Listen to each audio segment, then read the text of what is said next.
Saudara, tim pasangan Cagup dan Cawagup Jakarta nomor urut 3 Pramono Anung Rano Karno terus melakukan penghitungan suara dari pantauan saksi-saksi di TPS.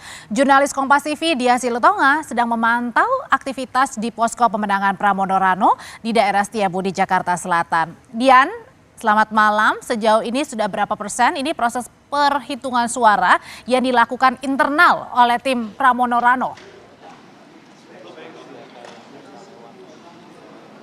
Ya Audrey, sampai dengan saat ini belum 50% proses penghitungan dilakukan, artinya memang masih tetap berlangsung. Tadi sekitar 1 jam yang lalu, salah satu tim pemenangan Pramono Anung mengatakan kepada saya bahwa proses penghitungan suara ini baru selesai dilakukan di 500 TPS dari total 14.000 TPS. Jadi artinya memang masih cukup banyak TPS yang perlu dilakukan penghitungan suaranya. Tapi diestimasikan proses penghitungan suara secara internal oleh tim Pramono Anung ini akan selesai dilakukan sebelum pukul 1 dini hari waktu Indonesia Barat, karena rencananya nanti tim Pramono Anung ini akan mengumumkan kepada publik hasil penghitungan suara secara internal pada pukul 1 dini hari waktu Indonesia Barat di kantor DPD PDI Perjuangan di Kelapa Gading, Jakarta Utara.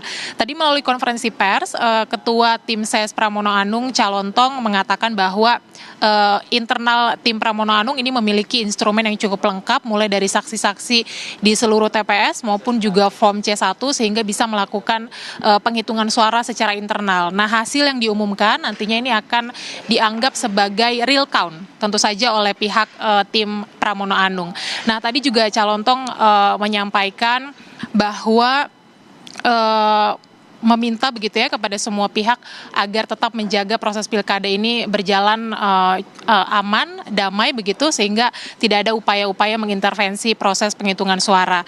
Nah, tadi juga Pramono Anung dan juga Rano Karno secara khusus juga melalui konferensi pers menyikapi hasil hitung cepat yang dilakukan oleh sejumlah lembaga survei dengan menyampaikan rasa terima kasih kepada sejumlah tokoh politik, terutama para mantan Gubernur DKI Jakarta, mulai dari Basuki Cahayapurnama atau Ahok, kemudian Anies Baswedan yang dianggap telah mengendorse atau memberikan dukungan politik yang juga dianggap akhirnya menyumbang suara yang cukup signifikan bagi Pramono Anung.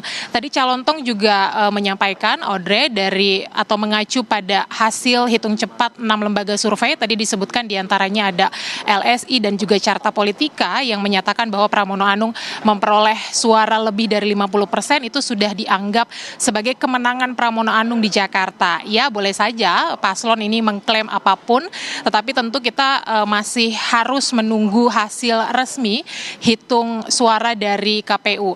Kalau melihat tahapan rekapitulasi secara deadline, ini penghitungan suara oleh KPU baru akan dilakukan besok, mulai 28 November hingga 3 Desember ini akan dilakukan rekapitulasi tingkat kecamatan, kemudian 5-7 Desember rekapitulasi tingkat kabupaten kota, kemudian 9-11 Desember penghitungan tingkat provinsi, dan nanti 16 Desember maksimal baru akan ditetapkan siapa pemenang Pilkada Jakarta 2024, dan tentu kita akan menunggu bersama nanti hasilnya. Audrey.